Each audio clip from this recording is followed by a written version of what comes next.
Hello, I'm Kathy Evers, the First Lady of Wisconsin, and we, in partnership with the Wisconsin Historical Society, are here to share with you some of the incredible history of women's voting rights. There are a variety of strategies that are used by women's suffrage organizations to gain support and work towards a federal amendment.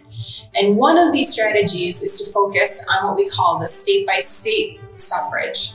State-by-state suffrage is just what it sounds like, working at the state level for women to get the right to vote in their own state. Part of the idea was that by expanding voting rights in the states, we would make a federal amendment sound more appealing.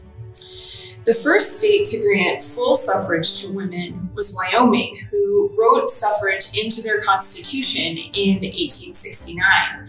They had hoped that by including state suffrage in the constitution that they would be able to attract more women to the state. But before Wyoming grants state suffrage, there's a number of other states that grant partial suffrage on some issues.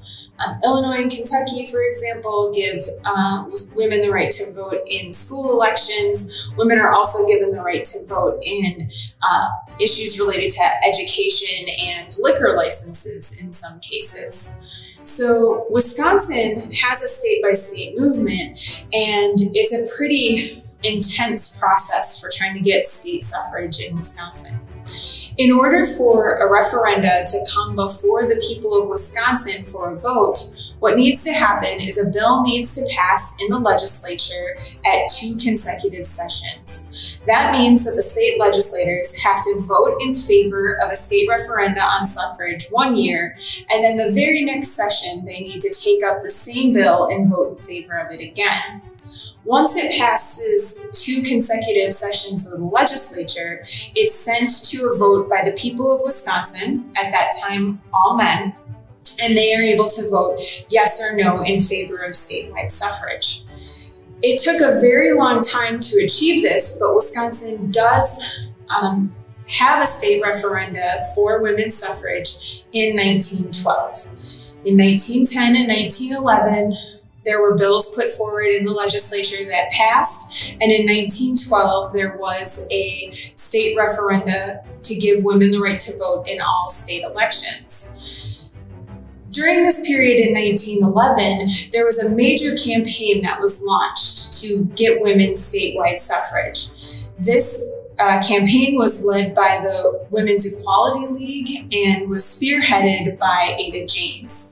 Ada James came from a very political family and had been involved in suffrage activities from a very young age. As the president of the Women's Political Equality League, she spearheaded the campaign for a statewide referenda. She gave stump speeches and automobile tours. She printed leaflets. She even had a boat parade where she handed out leaflets by boat to gain support for the effort.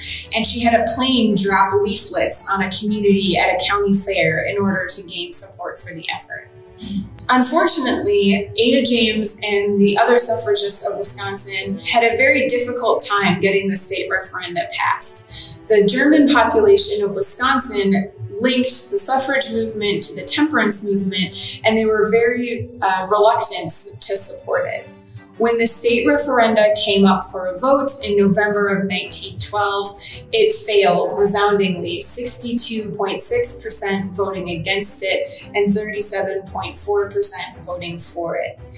After this failed 1912 referenda, we see that a lot of Wisconsin suffragists are discouraged in the state-by-state effort, and they turn their attention to the federal effort to get a federal amendment passed. Join us in celebration on August 26th at noon. Ring a bell wherever you may be in celebration of this important step in voting rights.